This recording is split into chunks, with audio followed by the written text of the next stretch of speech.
kasihnya ku mengagumi, sungguh kau ajaib. Mari sama-sama kita katakan, Tuhan kau sungguh besar, karya-Mu sungguh ajaib. Tiada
bersyukur.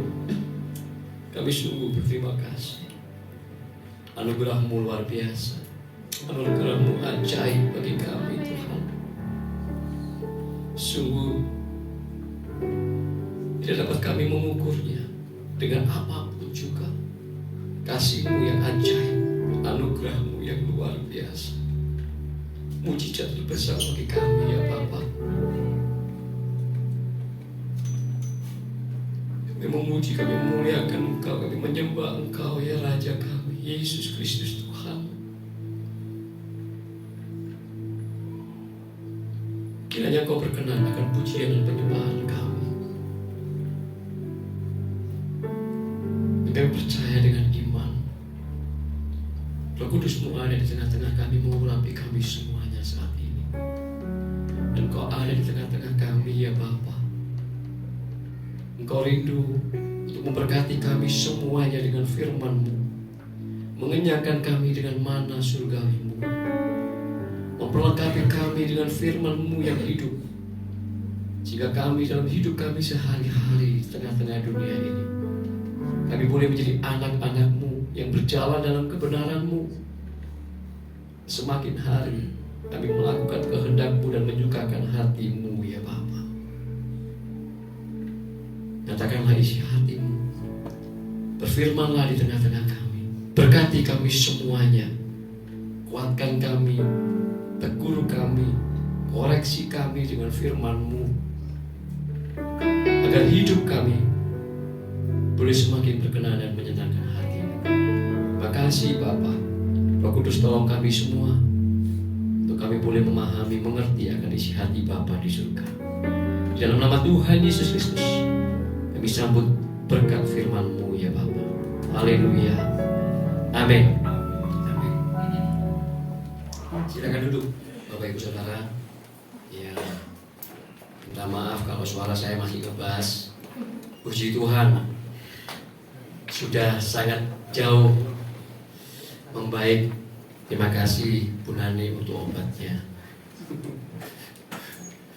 Ya, dari minggu yang lalu kasih obat sama Bu Nani, terus puji Tuhan langsung, karena waktu nggak terlalu lama, 2 hari langsung berangsur-angsur membaik.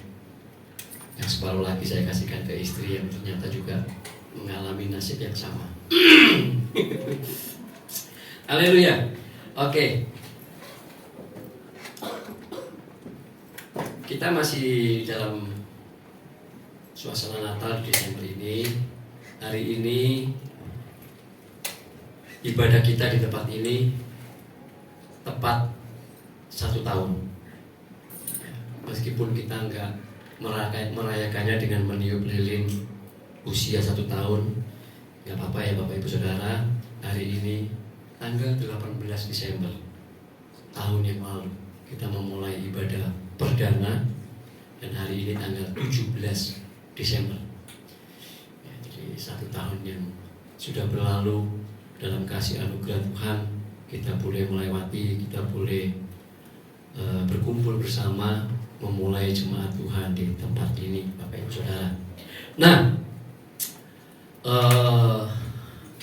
dalam suasana Natal ini ya, kita masih mau terus belajar untuk memahami Natal dengan lebih benar dan semakin benar ya.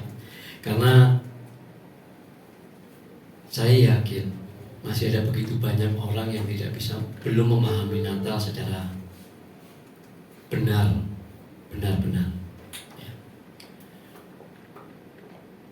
Bersukacita, bergembira, bersyukur, mungkin iya. Sama seperti ketika saya ingat dulu waktu saya karena saya lahir di sebuah desa dan kemudian bersekolah dari TK, SD di sebuah sekolah Kristen di desa, yang setiap hari Minggu itu pasti selalu ke gereja. Bahkan tidak hanya hari Minggu, tapi juga di hari-hari yang lain. Di waktu kecil itu seringkali bermain juga di gereja ya. Jadi Natal itu sampai kemudian ketika saya di SMA, ketika bersekolah di luar kota, Natal itu menjadi sebuah kegembiraan, menjadi sebuah kesukaan, menjadi sebuah sukacita. Karena Natal itu menjadi waktu untuk kemudian saya pulang ke desa, menikmati kebaktian dengan perayaan, dengan drama, dengan berbagai-bagai hal yang dilakukan oleh gereja, kumpul dengan teman-teman, pokoknya senang pokoknya. Ya, apalagi dulu kalau saya ingat waktu saya masih SD, ya saya masih SD atau mungkin SMP sudah ya, masih ikut drama Natal. Jadi tiap tahun ada Natal, saya ingat saya ikut drama Natal. Pernah jadi gembala, pernah jadi apa lagi ya? Pernah jadi waktu itu agak besar sedikit. Ceritanya tentang apa itu? Anak yang nakal gitu. Dan saya dengan satu orang teman jadi anak yang nakal. Padahal bawaan saya masa ada nakalnya ya, nggak pantas. Tapi ya begitulah ya Bapak Ibu Saudara. Ya itu yang jelas ya, Natal-Natal yang saya lewati sampai dengan SMA, bahkan mungkin juga sampai kemudian lulus kuliah dan bekerja, meskipun tidak terlalu lagi sudah terlalu menganggap Natal karena mungkin fokus dengan pekerjaan. Ya ada senang aja, sukacita aja, tapi ya ada suatu hal yang ini. Baru kemudian ketika mengalami perjumpaan dengan Tuhan, maka Natal mulai memahami Natal mulai semakin benar. Tapi belum benar juga.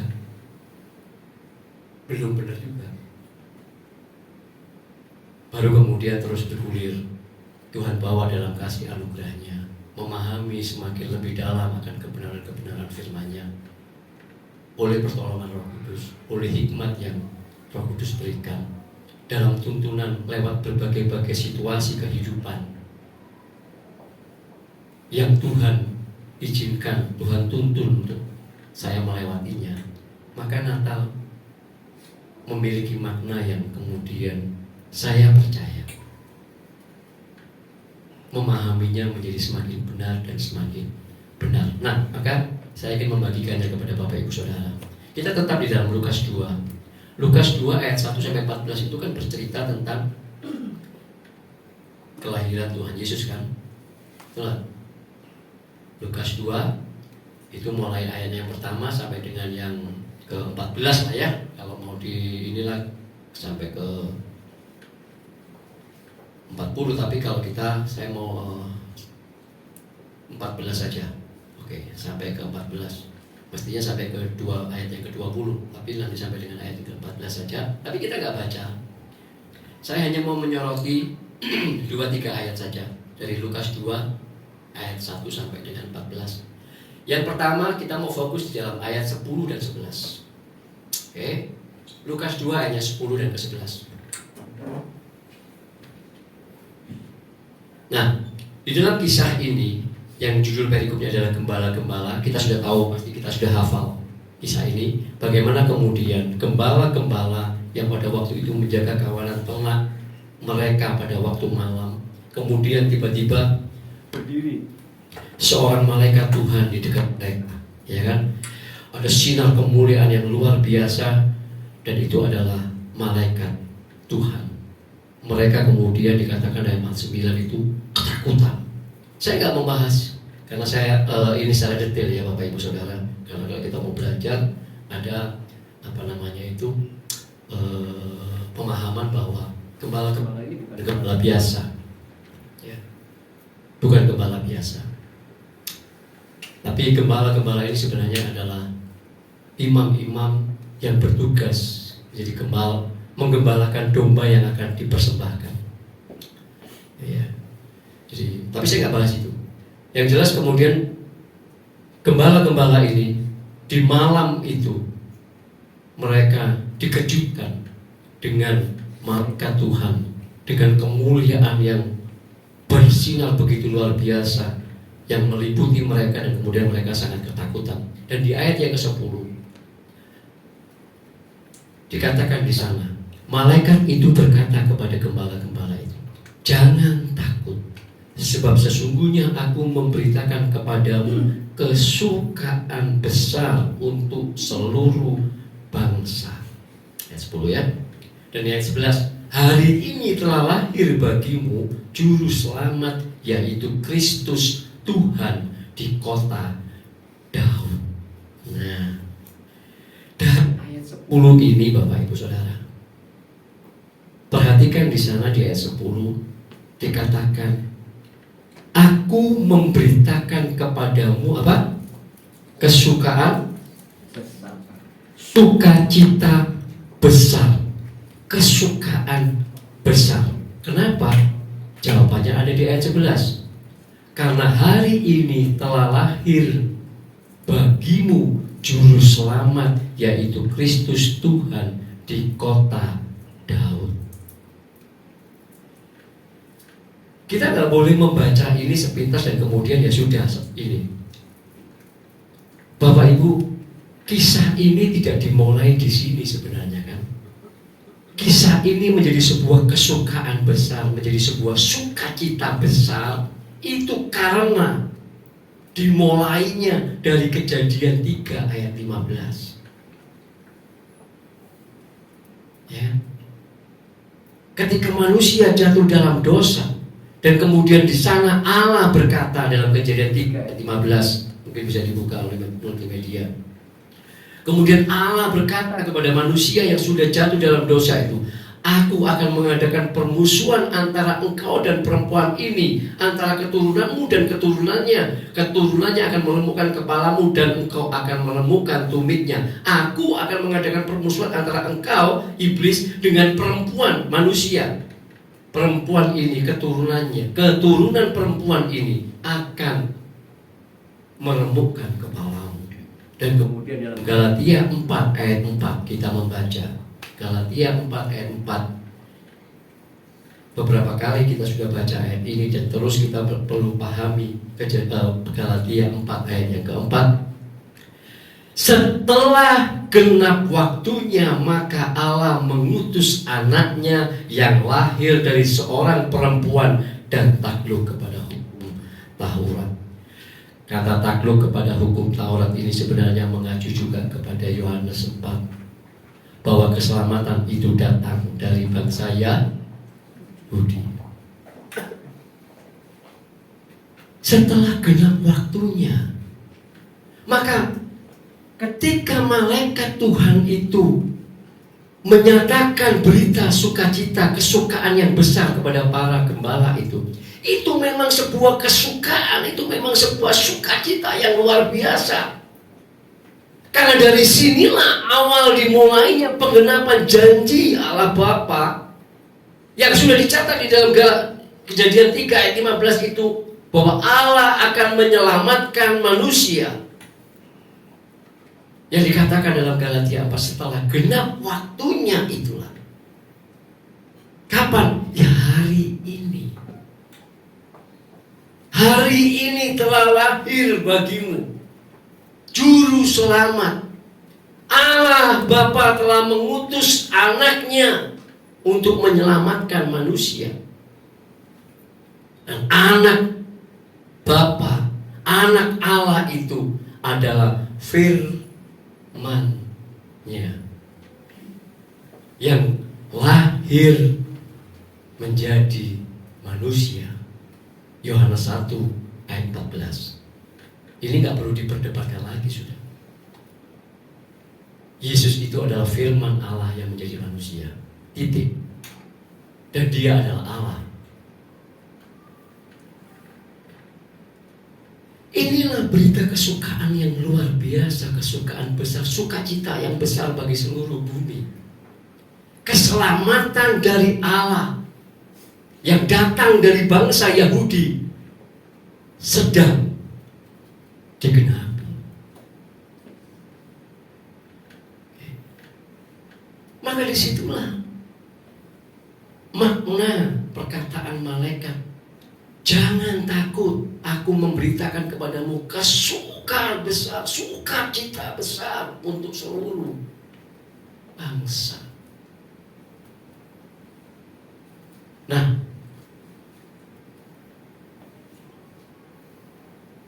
kalau kita mengerti akan ini,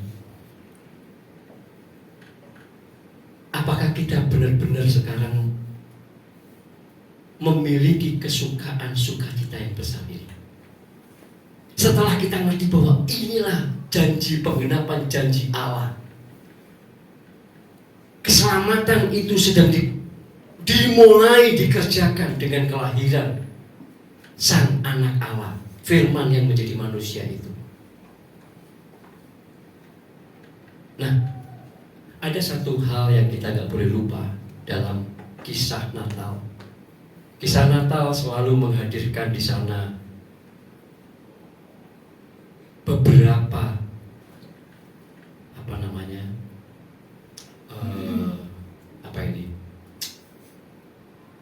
peran ataupun yang tidak boleh kita lupakan. Gembala-gembala di padang yang menerima berita sukacita, betul kan? Terus siapa lagi? Orang Majus, ya kan? Nah, sekarang kita mau lihat. Kalau tadi kita lihat gembala-gembala yang menerima berita sukacita itu, sukacita yang besar itu, ya kita tahu bahwa seharusnya dan memang benar kita harus ngerti bahwa itu adalah sebuah kesukaan sukacita yang besar, mujizat yang terbesar. Maka kemudian sekarang kita mau melihat bagaimana orang Majus.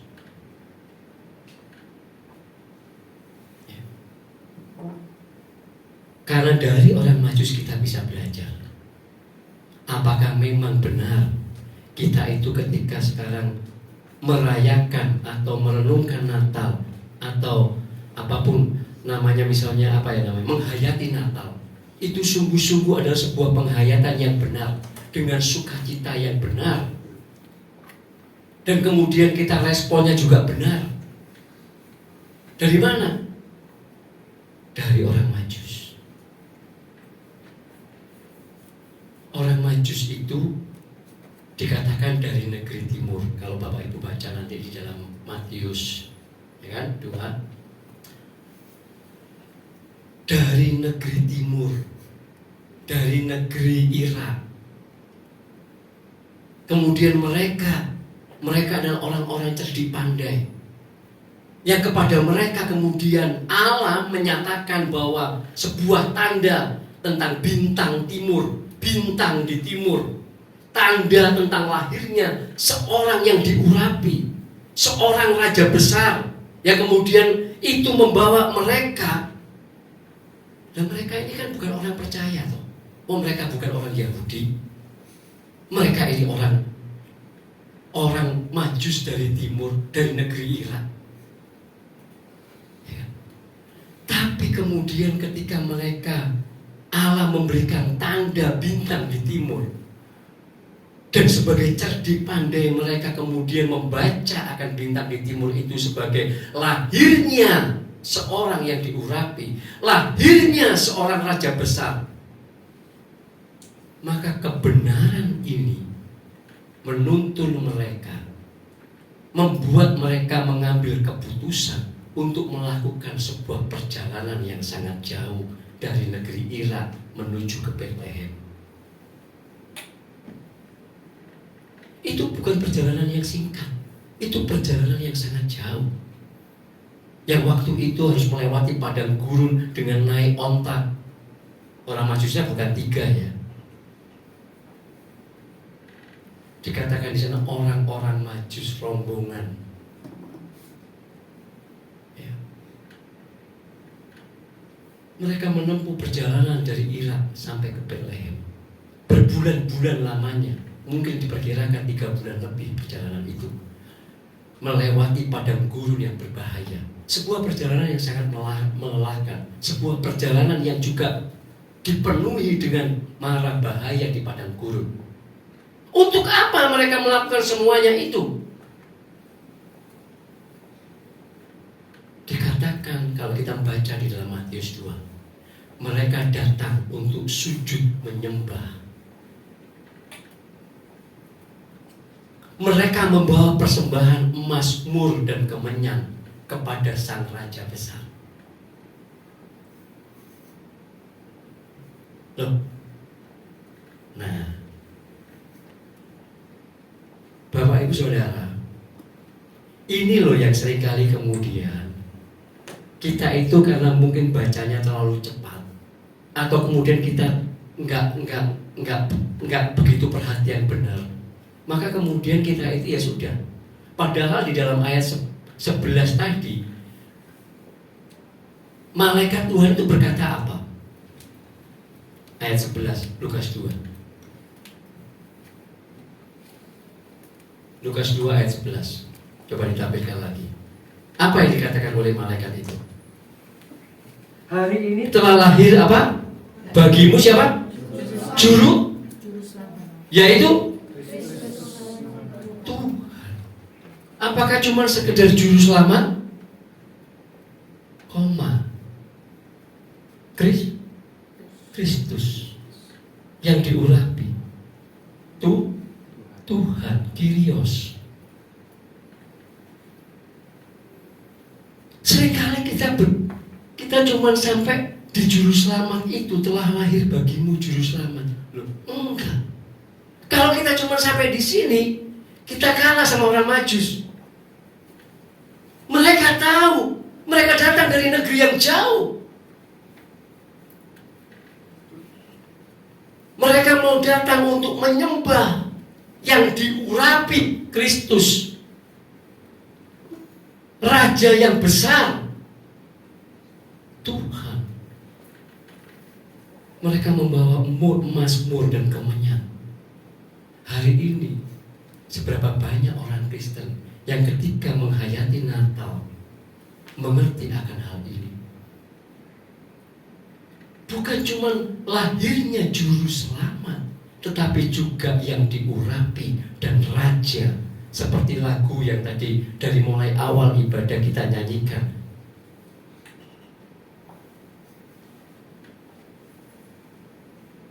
Seringkali sukacita kita itu dalam merayakan Natal karena juru selamat, lupa. Alkitab gak cuma nyatakan juru selamat, telah lahir bagimu juga Kristus, Tuhan, Kyrios, Raja yang akan memerintah. Yang orang Majus oleh hikmat yang Allah berikan kepada mereka dicatat di dalam Alkitab untuk kemudian mengingatkan, hei, bukan cuma juru selamat yang hari ini lahir. Iya, betul. Allah menggenapi janjinya dalam Kejadian 3:15 bahwa Allah akan menyelamatkan manusia yang sudah jatuh dalam dosa. Dia akan mengutus anaknya yang tunggal, firman-Nya yang menjadi manusia untuk menjadi juru selamat. Tetapi bukan cuma sekedar juru selamat, tetapi juga untuk menjadi Kristus, Raja, Tuhan, Kyrios, penguasa. Nah, di sini kita mesti mulai belajar. Setiap kali kita masuk di bulan Natal, di bulan Desember, mulai kita menghayati Natal, maka di sini sebenarnya kita terus mau mengingatkan hidup kita, diri kita, hati kita. Apakah di sepanjang tahun ini Yesus Kristus Tuhan itu yang telah menjadi juru selamatku, bagaimana keselamatan yang aku jalani di sepanjang tahun ini? Yesus Kristus yang adalah Kristus itu, Raja yang diurapi itu, bagaimana aku menjalaninya, menempatkannya?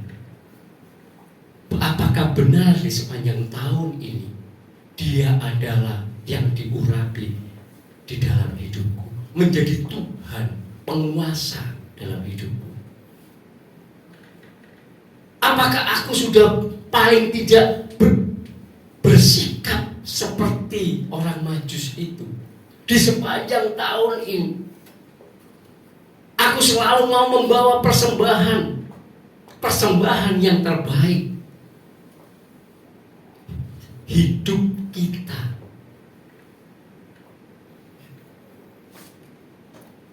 di sepanjang tahun ini lebih baik daripada tahun lalu, lebih baik lagi, tahun depan lebih baik lagi. Apakah itu yang selalu kita lakukan? Ini menjadi perenungan. Bukanlah kebetulan kalau kemudian Natal itu di bulan Desember, yang dalam penanggalan kita, penanggalan Indrayana menjadi akhir tahun, membuat kita bisa merenungkan kembali 11 bulan yang sudah berlalu itu seperti apa. Dalam pengiringan kita kepada Tuhan Yesus Kristus, kita sebagai orang percaya, Dia adalah juru selamatku. Bagaimana keselamatan yang sudah kukerjakan di sepanjang tahun ini? Dia adalah Raja dalam hidupku. Dia adalah penguasa dalam hidupku. Bagaimana aku sudah menjalaninya di sepanjang tahun ini? Benar-benarkah aku sungguh-sungguh Dia menjadi Raja dan penguasa dalam hidup kita? Atau jangan-jangan siapa lagi selain orang Majus? Gembala-gembala orang Majus, siapa lagi? Siapa lagi? Siapa lagi? Siapa lagi Jana? Sri? Mana? Jana? Kok Sri? Siapa lagi ayo? Gembala-gembala orang Majus, siapa lagi? Jangan-jangan saya khawatir ada orang-orang Kristen, tapi di sini mungkin tidak ada. Saya berdoa pasti tidak ada. Yang seperti siapa? Herodes. Apa yang dikatakan oleh Herodes? Coba Matius 2 ayat 8. Matius 2 ayat 8. Coba.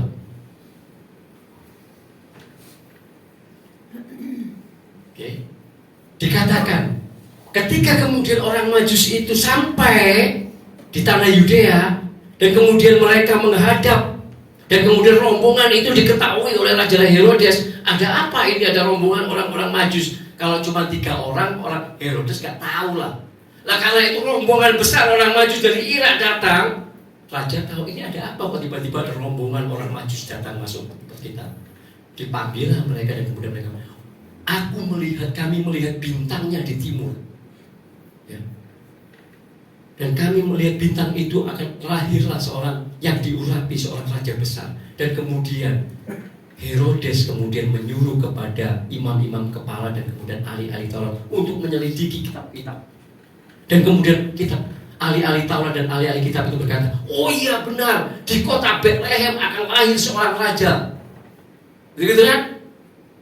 Dan kemudian Herodes berkata di dalam Matius 2, kemudian Herodes menyuruh mereka, orang-orang Majus itu, rombongan orang Majus itu, ke Bethlehem. Katanya, pergi selidikilah dengan seksama hal-hal mengenai anak itu, dan segera sesudah kamu menemukan dia, kabarkanlah kepadaku supaya aku pun datang apa? Menyembah dia. Apakah benar Herodes mau datang menyembah? Yang dia lakukan justru adalah Justru Herodes membunuh seluruh anak-anak di bawah usia 2 tahun. Sehingga Alkitab mengatakan ada tangisan di Rama.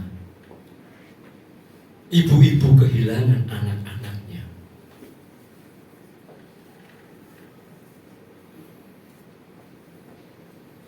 Bapak Ibu Saudara, hari ini masih ada banyak loh orang yang punya spirit Herodes. Tiap kali Natal bersukacita, ya. Tapi sebenarnya adalah sebuah kepura-puraan. Hidupnya gak pernah berubah.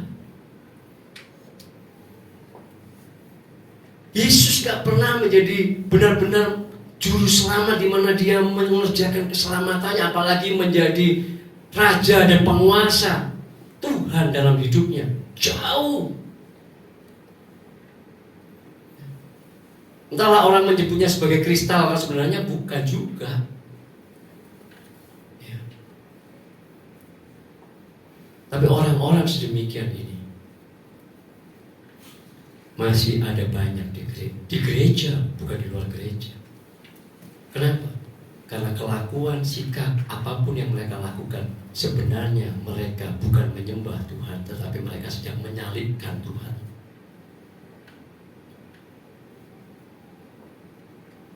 Nah ini menjadi sebuah perenungan. Saya mau mengajak Bapak Ibu untuk ayo, sementara kita merayakan Natal, kita merenungkan.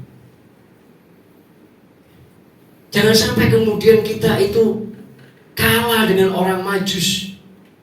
Kalau kita disebut sebagai orang percaya, yang mereka dari negeri yang jauh, karena mereka mengerti kebenaran, dibukakan hikmat kebenaran, bahwa lahir seorang yang diurapi, raja, seorang raja besar. Mereka dari jauh, mereka menempuh perjalanan berlelah-lelah, menempuh mara bahaya, dan kemudian mereka datang untuk sujud menyembah dan mempersembahkan emas, mur, dan kemenyan. Adakah kita dalam hidup kita ini mengerjakan seperti apa yang dikerjakan oleh orang-orang Majus itu? Kalau kita ini sebagai orang percaya, amin. Atau kita melewatkan tahun demi tahun, Natal itu ya sudah cuma berlalu begitu saja terus menerus. Jangan, Bapak Ibu Saudara, jangan. Saya selalu mau mengatakan bahwa, dan saya selalu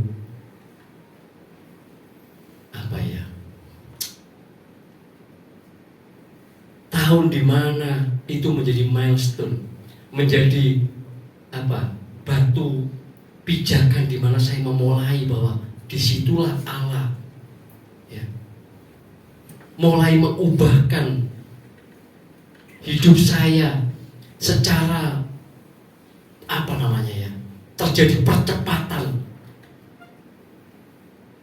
Saya tahu di situ, dan hari ini semakin ke depan saya tahu saya harus terus progres terus.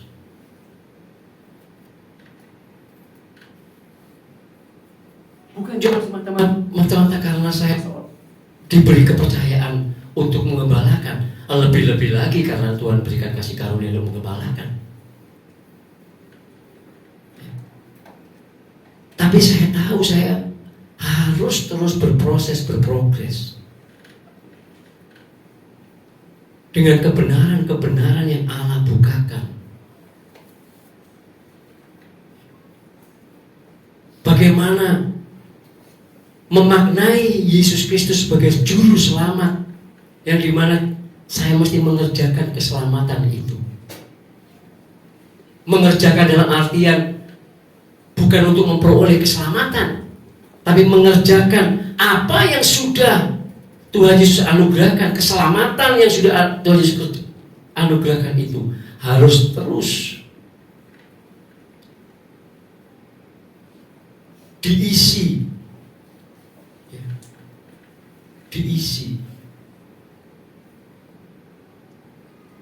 Nanti di poin berikutnya di ayat 14 kita akan bahas itu.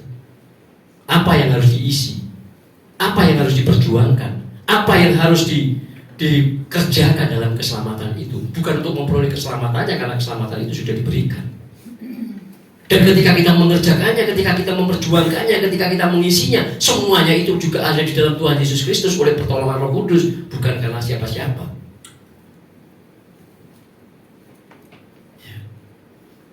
Bagaimana kemudian Yesus Kristus yang juru selamat itu, Dia adalah Raja, Dia adalah Tuhan.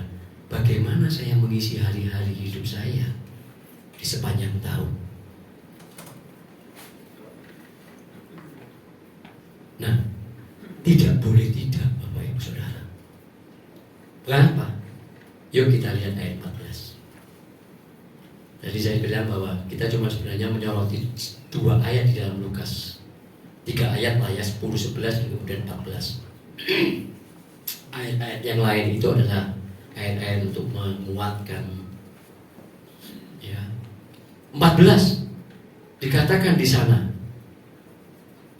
Setelah malaikat tadi itu memberitakan di ayat 11, hari ini telah lahir bagimu juru selamat, yaitu Kristus Tuhan di kota Daud. Kemudian di ayat yang ke-14, setelah kemudian ayat 13, tampaklah kemudian bersama-sama dengan malaikat itu sejumlah besar bala tentara surga yang memuji Allah. Ayat 14 berkata begini di dalam Lukas 2. Kemuliaan bagi Allah di tempat yang maha tinggi. Amin. Dan damai sejahtera di bumi di antara manusia. Titik? Enggak. Yang berkenan kepadanya. Saya kalimat ini enggak tahu kenapa dan alasan apa kok dihilangkan dalam tema Natal tahun ini. Ya tentu mungkin punya alasan, tapi saya nggak tahu alasannya apa. Karena tema Natal tahun ini adalah kemuliaan bagi Allah di tempat yang maha tinggi dan damai sejahtera di bumi di antara manusia. Yang berkenan kepadanya hilang. Padahal menurut saya ini sangat penting. Kemuliaan bagi Allah di tempat yang maha tinggi. Yes. Karena Roma 11 ayat 36 berkata, segala sesuatu adalah dari Dia, oleh Dia, dan kepada Dia. Bagi Dialah kemuliaan sampai selama-lamanya. Ya, segala semuanya itu, segala sesuatu itu Allah yang memulainya, Allah yang mengerjakannya, dan Allah juga yang menggenapinya. Itu karena dari Dia, kepada Dia, dan bagi Dialah kemuliaan.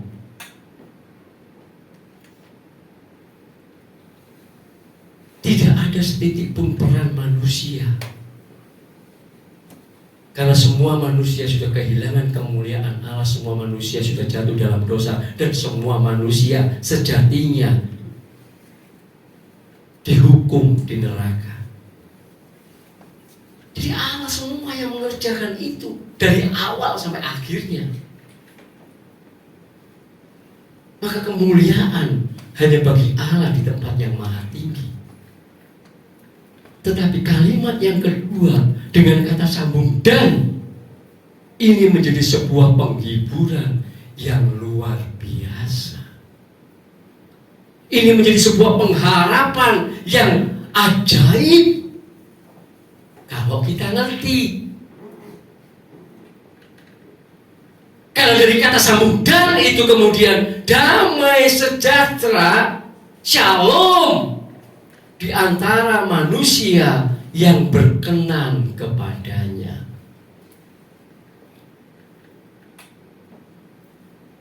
Beberapa kali saya pernah berkhotbah mengatakan bahwa manusia itu ketika jatuh dalam dosa, sejatinya kehilangan yang dikatakan sebagai kehilangan kemuliaan Allah, Roma 3:23, itu adalah kehilangan shalom.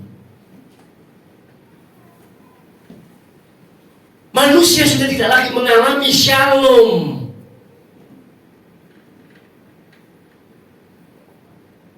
Tidak lagi mengalami shalom sejak manusia jatuh dalam dosa. Persoalannya, damai sejahtera, shalom, eirene dalam bahasa Yunani, seringkali kemudian dimaknai dengan berbeda. Karena banyak orang ketika memaknai shalom, memaknai eirene, itu bukan cuma shalom itu adalah perasaan dan pikiran kita, perasaan kita itu damai, perasaan pikiran kita itu tenang, aman. Ya memang secara situasi, pikiran dan perasaan itu memang ya damai, tenang, aman. Tetapi ini yang kita nggak boleh lupa. Pikiran dan perasaan yang merasa aman, tenang, damai itu bukan karena disebabkan oleh situasi keadaan yang di luar. Yang kemudian misalnya, contoh, kita naik pangkat, naik jabatan, kita dapat naik gaji, kita dapat bonus, kita dapat proyek, saldo tabungan atau saldo deposito kita nambah. Bukan itu. Justru itu yang kemudian dipakai oleh iblis untuk kemudian menjadi makna daripada shalom, damai sejahtera yang palsu, yang KW. Bukan itu makna sejati daripada shalom, damai sejahtera yang sejati yang dari Allah. Bukan karena uang, bukan karena harta kekayaan, bukan karena jabatan, bukan karena kekuasaan, bukan juga karena berbagai-bagai kesenangan yang ada di dunia ini yang kemudian membuat pikiran kita, perasaan kita jadi tenang, damai, aman. Bukan. Kalau itu yang dimaknai sebagai damai sejahtera di bumi, maka nggak perlu ada yang berkenan kepadanya. Nggak perlu ada kata yang berkenan kepadanya. Kalau damai sejahtera itu, shalom itu dimaknai begitu. Orang nggak percaya, orang ateis sekalipun, kalau makna daripada damai sejahtera itu karena harta, karena kekayaan, karena jabatan, karena kekuasaan, nggak perlu Tuhan.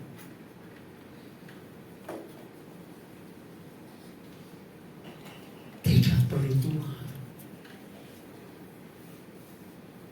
Kalau mau dilakukan sebuah penelitian, lebih banyak orang tidak percaya yang punya harta, kekuasaan, jabatan, kekayaan yang lebih pasti jumlahnya akan lebih banyak daripada orang percaya.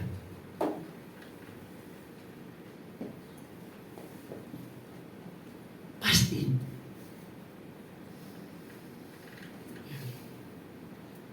Maka bukan itu.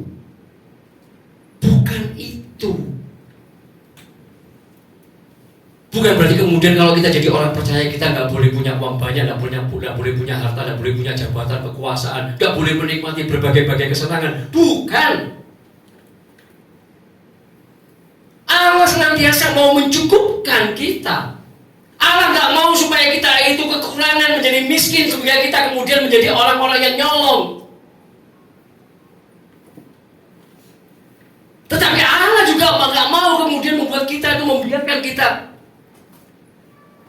berkelimpahan luar biasa dengan harta, kekuasaan, jabatan, sehingga kemudian memang kita nggak nyolong karena kita berkelimpahan, tetapi kita jadi nyombong. Hal itu Tuhan nggak mau juga. Allah mau anak-anaknya ada dalam shalom yang sejati, shalom di dalam Yesus Kristus Tuhan. Amin. Dan itu hanya tergenapi kalau yang belakangnya tadi nggak dihilangkan, yang berkenan kepadanya. Kalau kata ini hilang, maka makna damai sejahtera ini bisa liar, bisa macam-macam. Aku merasa tenang, merasa damai, merasa aman aku. Bukan karena Tuhan, bukan karena Kristus, bukan di dalam Yesus Kristus, bukan. Karena uangku, hartaku banyak. Aduh, anakku sekarang sukses semuanya. Aku sudah bisa tenang. Mereka sudah bisa mengumpulkan uang, mereka bisa beli mobil, mereka bisa beli rumah, mereka bisa ini. Aduh, puji Tuhan, aku tenang, aku damai. Apakah itu damai sejahtera? Bukan. Bukan. Karena itulah Tuhan Yesus berkata dalam Yohanes 14 ayat 27, multimedia coba buka.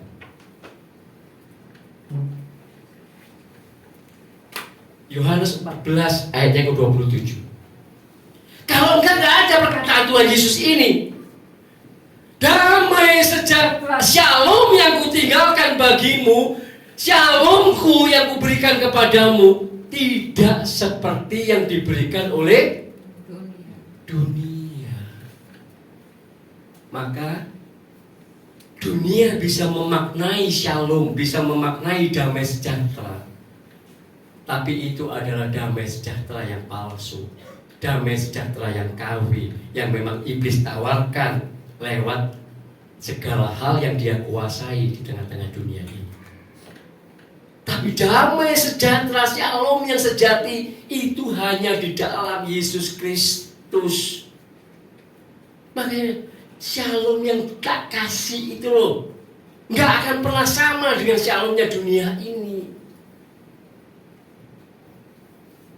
Makanya kemudian kalimat ini menjadi sangat penting. Janganlah gelisah dan gentar hatimu.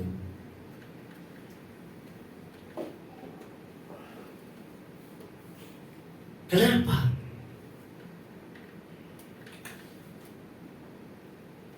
Karena shalomnya yang di dalam Yesus Kristus, shalom yang sejati. Oleh karena kita menerima keselamatan di dalam Yesus Kristus, oleh karena kita menerima Dia sebagai Tuhan dan Raja, karena memang Dia adalah Tuhan dan Raja, maka disitulah sebenarnya shalom yang sejati itu artinya adalah bukan cuma sekedar pikiran dan perasaan yang tenang, damai, aman karena situasi yang dari luar. Bukan, tetapi justru disitulah adalah shalom yang sejati itu adalah pikiran dan perasaan yang selaras dengan pikiran dan perasaannya Allah. Itu loh yang hilang, yang tidak lagi dialami oleh Adam dan Hawa ketika dia jatuh dalam dosa. Sebelumnya mereka memiliki pikiran dan perasaan yang selaras dengan pikiran dan perasaan Allah. Mereka mengalami shalom yang sejati. Alkitab mencatat di dalam Kejadian, Allah berjalan-jalan di sore hari, dan Adam dan Hawa ada di taman itu. Mereka mendengar bunyi langkah kaki Allah.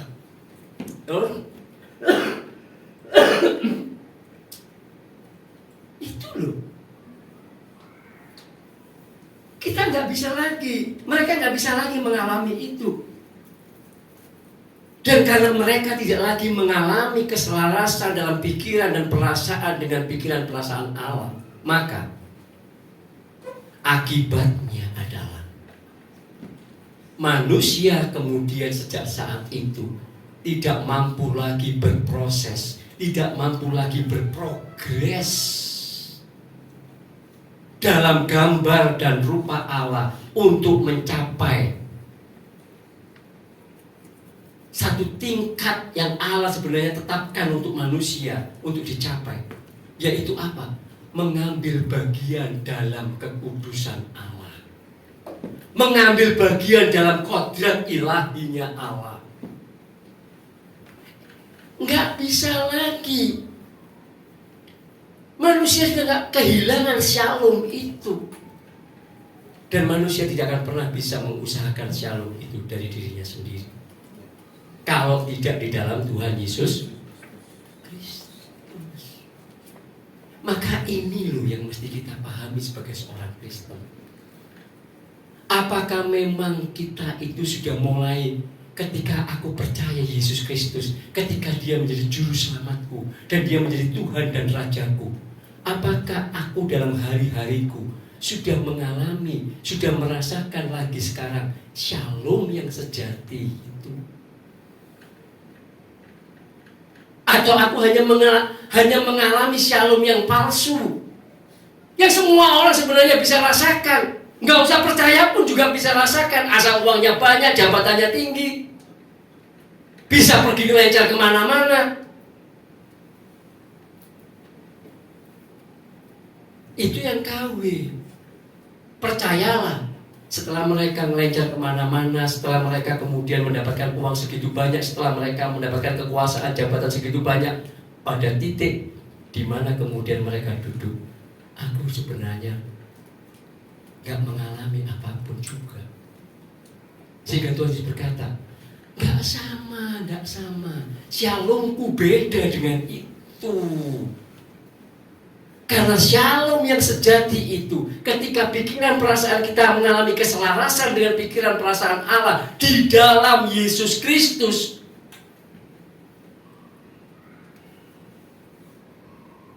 maka shalom itu bukan cuma di bumi ini, tetapi akan sampai di kekekalan. Amin. Nah, jadi shalom yang sejati yang Tuhan Yesus, yang hanya ada di dalam Tuhan Yesus itu, yang demikian itu. Maka ketika kemudian pada akhirnya ada kalimat tadi, janganlah gelisah dan gentar hatimu, maka kita mesti bertanya, loh kok ada kalimat janganlah gelisah dan gentar hatimu ya?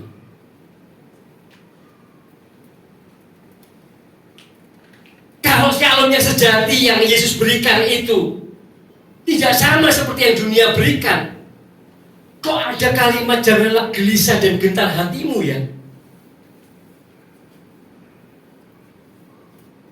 Bapak Ibu Saudara, ternyata mengalami shalom yang sejati di dalam Tuhan Yesus Kristus itu, pada kenyataannya dikatakan untuk orang yang berkenan kepadanya, ternyata memang seringkali kita harus mengalami seperti yang dialami oleh Maria dan Yusuf. Karena shalom yang dari Yesus itu adalah shalom dalam kebenaran. Karena dia adalah sang firman, sang kebenaran yang menjadi manusia. Ketika kita berjalan dalam kebenaran itu, hidup dalam kebenaran itu, kita kemudian mengalami shalom yang sejati itu, disitulah sebenarnya kita justru akan mengalami juga berbagai-bagai hal yang menurut dunia, apa yang dialami oleh Maria dan Yusuf, orang-orang yang dipilih oleh Allah, orang-orang yang Allah berkenan kepada mereka, untuk kemudian dari Maria, dari rahim Maria, lahir sang putra. Kita tahu di sana kemudian Maria harus mengalami konsekuensi, Yusuf harus mengalami konsekuensi dari kebenaran. Maka di sini shalom itu bukan sebuah situasi sebagai akibat dari apa yang kita alami dari luar, tetapi shalom itu adalah apa yang kemudian pasti kita alami ketika kita berjalan dalam kebenaran firman. Maka ayat kalimat janganlah gelisah dan gentar hatimu ini menjadi penting. Itu adalah janji Allah. Kalau kita mau berjalan dalam kebenaran firman, kalau kita mau ada senantiasa di dalam Yesus Kristus Tuhan sebagai juru selamat Tuhan dan Raja, apapun konsekuensinya, apapun resikonya, kita akan tetap mengalami shalom itu. Kita tidak akan pernah kehilangan shalom itu. Kenapa? Karena Allah berkata, gak usah kamu khawatir, kamu gak usah gelisah, gak usah gentar.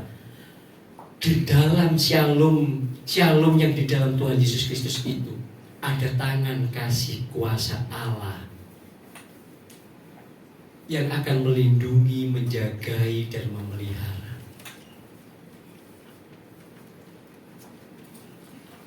Seringkali kita nggak mampu. Seringkali kita berpikir, apakah aku bisa melewati tahun ini?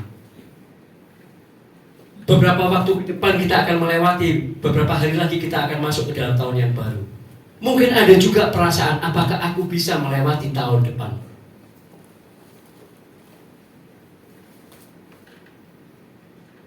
Kalau kita memahami shalom itu adalah shalom yang palsu, karena harta kekayaan, jabatan, kekuasaan, dan yang lain-lain, maka kita akan menjadi gelisah dan gentar.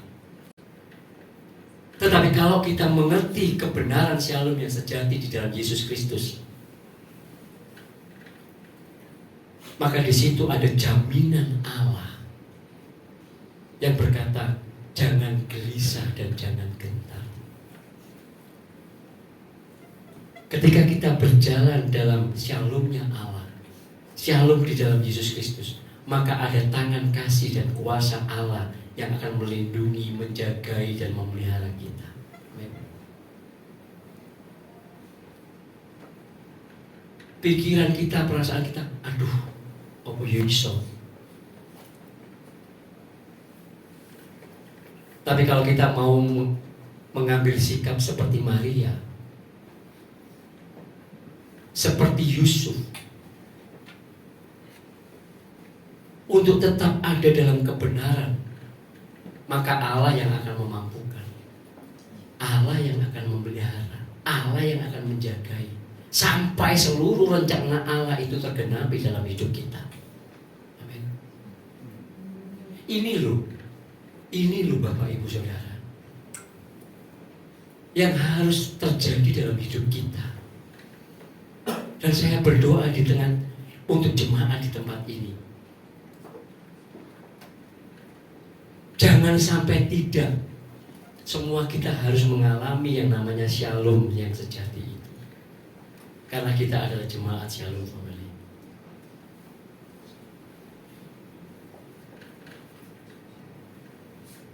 Amin. Ayat yang terakhir, Kolose 3 ayat 15. Kenapa saya katakan kita semua harus mengalami? Ya karena ini loh. Hendaklah shalom Kristus itu memerintah dalam hatimu, karena untuk itulah kamu telah dipanggil menjadi satu tubuh. Dan bersyukurlah. Kita ini dipanggil menjadi satu jemaat Tuhan, menjadi satu tubuh Kristus, sebagai satu jemaat. Itu adalah supaya damai sejahtera Kristus, shalomnya Kristus itu memerintah dalam hati kita. Tidak ada yang lain. Kalau yang lain-lain jemaat nambah, fasilitas nambah, gedung lebih besar, dan sebagainya, itu tambahan-tambahan yang boleh ada, boleh tidak. Tetapi sebagai sebuah jemaat, sebagai sebuah tubuh Kristus, tidak boleh tidak. Shalom Kristus itulah yang harus memerintah di dalam hati setiap jemaat yang berkumpul. Mau fasilitas ada atau tidak, mau banyak atau tidak, gedungnya megah atau tidak, mau bagaimanapun, itu semuanya boleh, baik, yes. Itu akan memberikan kita sebuah semangat, iya. Tetapi lebih daripada semuanya itu, kalau kita kehilangan shalom Kristus, tidak ada gunanya semuanya itu. Tidak ada gunanya. Buat apa kita berkumpul menjadi sebuah jemaat sebagai satu tubuh Kristus? Kalau ternyata di tengah-tengah kita Shalom Kristus itu tidak memerintah. Untuk apa?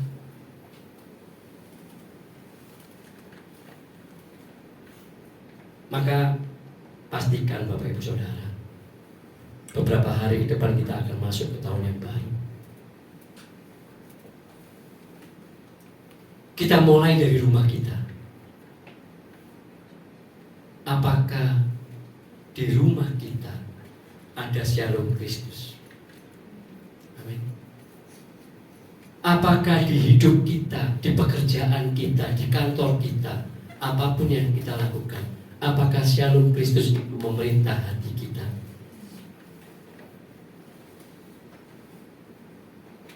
Kalau tidak, ayo diperbaiki lagi mulai sekarang.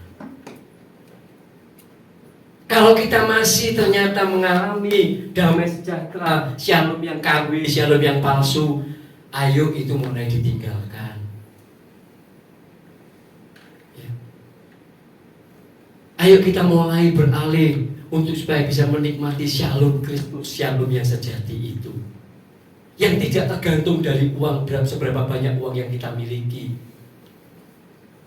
tidak tergantung dari seberapa harta. Bukan berarti kemudian kita jadi orang miskin, bukan. Tadi saya sudah katakan Allah tidak menghendaki kita untuk jadi miskin kok. Amin. Karena Allah nggak mau kita menjadi orang-orang yang nyolong kan. Tapi Allah juga tidak mau kita hidup dalam damai sejahtera yang palsu itu karena kekayaan, jabatan, kekuasaan semuanya itu. Karena Allah tahu nanti kita menjadi orang-orang yang sombong dan akan meninggalkan Dia. Maka itu Dia sangat mengasihi kita. Satu hal, kalau kita mau mengalami damai sejahtera Kristus yang sejati, kita gak mau menukar damai sejahtera yang sejati, yang asli itu dengan yang palsu. Maka maukah kita sekarang merenungkan apa yang dilakukan oleh Maria dan Yusuf? Saya kekurangan waktu untuk menjelaskan ini, mungkin di lain waktu. Sebenarnya ini hal yang indah. Tapi saya mau katakan, miliki sikap hati yang seperti Maria dan Yusuf. Bukankah kita adalah orang-orang yang sudah dipilih oleh Allah, seperti juga Maria dan Yusuf dipilih oleh Allah?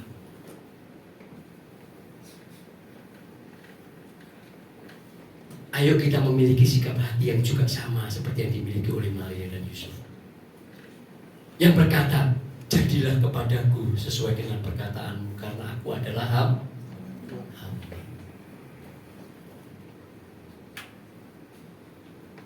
Padahal dengan perkataan itu Maria akan mengalami situasi yang sulit dalam hidupnya. Tapi dalam situasi yang sulit itu Alkitab berkata, jangan gelisah dan gentar hatimu.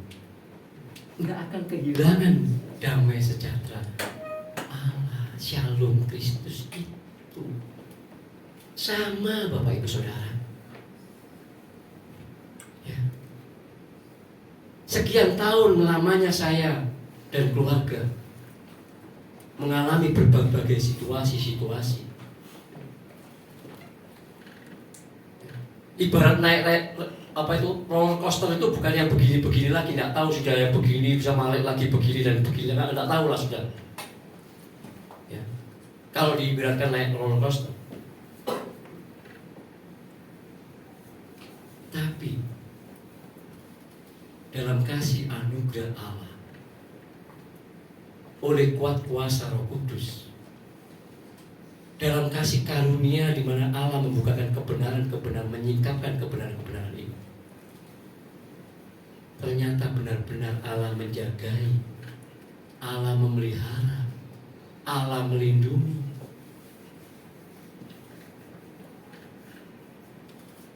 Sekalipun kadang-kadang kita tidak tahu, bahkan untuk besok pun kadang-kadang kita juga nggak tahu. Tapi ketika esok hari datang, ternyata hari itu pun bisa dilewati. Besoknya juga nggak tahu. Tapi ketika esok harinya datang, esok hari itu pun bisa dilewati. Satu hari demi satu hari, satu minggu demi satu minggu, satu bulan demi satu bulan, satu tahun terlewati. Kadang-kadang saat ini ketika saya menengok di bulan Januari, atau menengok di tanggal 18 Desember, atau lebih agak 2 bulan lagi berikutnya lagi September, saya kadang-kadang bingung, Tuhan, ya apa caranya kemarin itu kok bisa lewat sampai dengan hari ini? Dan kalau hari ini sampai di sini, dan kemudian kita melihat hari-hari ke depan, aku pun juga nggak tahu hari-hari ke depan itu seperti apa. Tapi aku tahu kemarin perlindungan, pemeliharaanmu, penyertaanmu ada atas kita. Maka di hari ke depan itu pun perlindungan, penyertaan, pemeliharaan Allah ada atas kita. Amin. Cuman satu, pastikan untuk kemudian kita senantiasa ada di dalam Kristus, karena itulah yang menjaga kita menjadi orang-orang yang berkenan kepada. Amin. Ayo kita mengakhiri ibadah kita di PAW.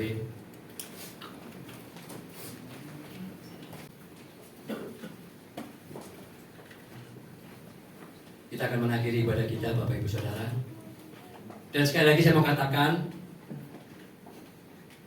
bahwa ibadah kita minggu ini tanggal 17 Desember. Minggu depan tanggal 24 Desember kita akan bersama-sama mengadakan ibadah Natal di Geraha Betani Nginden. Minggu tanggal 24 kalau tidak berubah jam 5 sore. Ada Natal bersama sekota di Geraha Betani Nginden. Kita akan sama-sama merayakannya di sana. Tanggal 31 hari Minggu juga akan ada ibadah tutup tahun. Kita pun juga akan sama-sama mengikuti ibadah tutup tahun di Geraha Betani Nginden. Maka kita akan ketemu lagi di tempat ini. Tanggal berapa? 7 Januari. Angka yang bagus ya, 7 Januari. Kita akan mulai lagi di tempat ini ibadah pertama di tahun 2024. Ya, kita akan memasuki tahun yang baru, tahun 2024, dan ibadah pertama kita akan dibuka dengan perjamuan kudus tanggal 7 Januari. Amin. Ya, jangan lupa juga tanggal 27 Natal Nasional di Geraha Betani Nginden. Harus mendaftar. Ya, nanti ada link pendaftaran yang akan dibagikan. Harus mendaftar. Tanggal 27 dari jam 5 sore sampai jam setengah 8 malam. Yang akan dihadiri oleh Bapak Presiden kita Jokowi. Saya berharap Bapak Ibu Saudara juga bisa hadir di sana. Meskipun mungkin agak sumpek-sumpekan ya, 20.000 jemaat lebih akan ada di sana, tapi itu menjadi sebuah sejarah baru. Gereja menjadi tempat diadakannya Natal Nasional dengan dihadiri 20.000 jemaat. Luar biasa. Amin. Oke, mari kita bagi berdiri Bapak Ibu Saudara. Kita mengakhiri ibadah kita.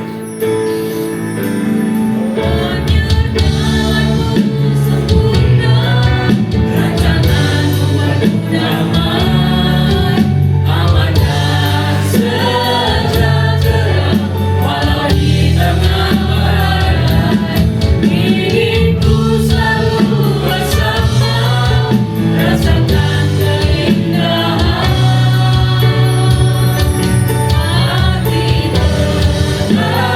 hati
mengucap syukur ketika kami memulai tahun ini. Ada keraguan, ada ketakutan. Kami tidak yakin kami bisa melalui tahun ini. Tapi hari ini kami ada di penghujung bulan terakhir di tahun ini. Pemeliharaanmu, penyertaanmu, perlindunganmu sungguh ajaib, sungguh luar biasa ya Bapa atas kami semua. Saat-saat di waktu-waktu kami tidak tahu harus berbuat apa. Sepanjang tahun ini kami sungguh merasakan pertolongan-Mu yang ajaib. Tengah-tengah keluarga kami, pekerjaan kami, pelayanan kami, dan apapun yang kami lakukan, Engkau senantiasa menyertai, Engkau senantiasa menjagai kami, Engkau senantiasa memelihara kami. Kami mengangkat tangan kami mengucap syukur. Terima kasih Bapa di surga. Terima kasih Tuhan Yesus. Terima kasih Roh Kudus. Oh, Ramaya Sikhi, Ramaya Syana, Ramaya Syana. Haleluya, haleluya. Terima kasih Tuhan. Terima kasih. Haleluya. Kami bersyukur. Kami bersyukur.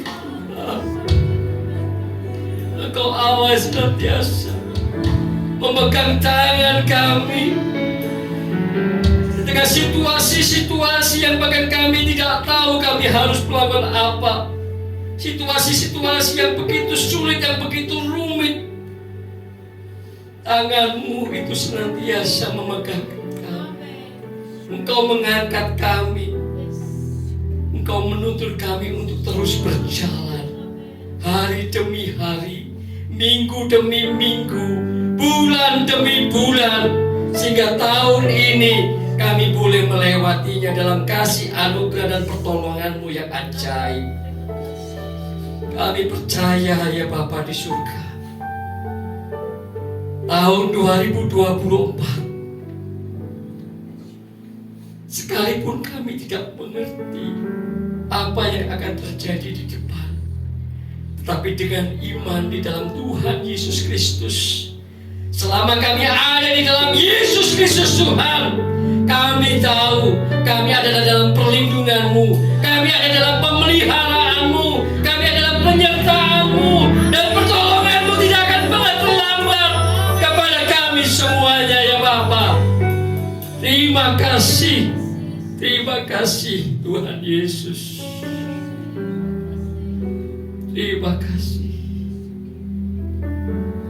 kasih untuk waktu-waktu yang indah kami boleh bersekutu, kami boleh beribadah bersama di tempat ini di sepanjang tahun ini. Terima kasih Bapa. Terima kasih. Anugerah-Mu besar atas kami. Kami mengucap syukur. Bapa, biarlah kiranya Engkau terus bertahta dalam pujian penyembahan kami, sementara kami berkumpul minggu demi minggu di tempat ini. Biarlah kiranya Engkau disukakan, disenangkan ya Bapa. Dan biarlah kiranya Engkau terus di tengah-tengah kami. Damai sejahtera-Mu itu mengikat kami semua, memerintah atas hati kami semuanya. Pribadi lepas pribadi daripada kami semua dipenuhi dengan damai sejahtera Kristus. Keluarga demi keluarga di tempat ini dipenuhi dengan damai sejahtera Kristus. Pekerjaan kami dipenuhi dengan damai sejahtera Kristus. Dan ketika kami berkumpul beribadah di tempat ini, damai sejahtera Kristus itu jugalah yang memerintah atas kami semuanya. Terima kasih Bapa. Sebentar kami akan pulang. meninggalkan tempat ini. Dan kami akan bertemu lagi pada tanggal 7 Januari yang akan datang dalam ibadah perjamuan kudus di awal tahun. Bapak, kami mengangkat tangan kami dan kami menengadahkan wajah kami. Jemaat yang dikasihi Tuhan, pulanglah. Terimalah berkat anugerah kemurahan yang dari Bapa kita di surga turun atas hidupmu, atas pekerjaanmu, atas keluargamu, atas pelayananmu, dan apapun yang kau kerjakan. Bapa akan membuatnya berhasil di dalam Tuhan Yesus Kristus. Dan biarlah kiranya Roh Kudus senantiasa menyertai, menolong, menuntun, dan membimbing engkau untuk senantiasa berjalan dalam kebenaran-kebenaran firman Tuhan, supaya setiap hari-harimu akan senantiasa melakukan kebenaran firman dan menyukakan hati Bapa oleh pertolongan kuat kuasa Roh Kudus-Nya yang menyertai engkau senantiasa, mulai dari siang hari ini sampai Maranatha, bahkan sampai selama-lamanya. Tuhan Yesus akan kembali. Haleluya, haleluya. Semua kita yang sudah diberkati oleh Tuhan, sama-sama kita katakan